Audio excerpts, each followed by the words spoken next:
In this video, I'll show you how I made Malady's Bident from Divinity Original Sin 2. As always, I made a template from in-game screenshots and printed it out.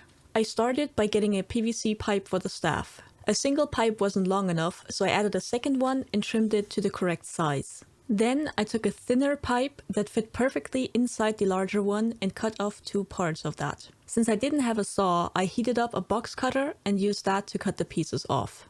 To elongate the pipe, I glued the thinner one into the larger ones to connect them. Next, I decided where to make a mechanism to take it apart, since it would be over 2 meters long. I cut it apart at that point. Then I started working on the detailing for the staff. For that, I used 1mm foam, measured how big it had to be to fit around the pipe, and cut it out. Then came the multiple-hour process of cutting out the details from the template. I taped it onto the foam so it wouldn't move and traced it on.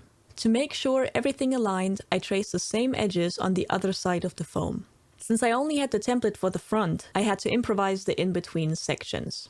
Then came the next multiple-hour process of cutting out the details again. Once that was done, I glued the foam onto the pipe. Next, I took some Worbla and wrapped it around the whole staff.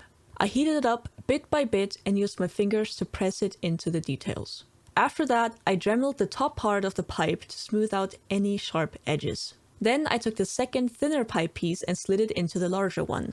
I slid the other part of the thicker pipe over the thinner one and drew holes on 4 sides.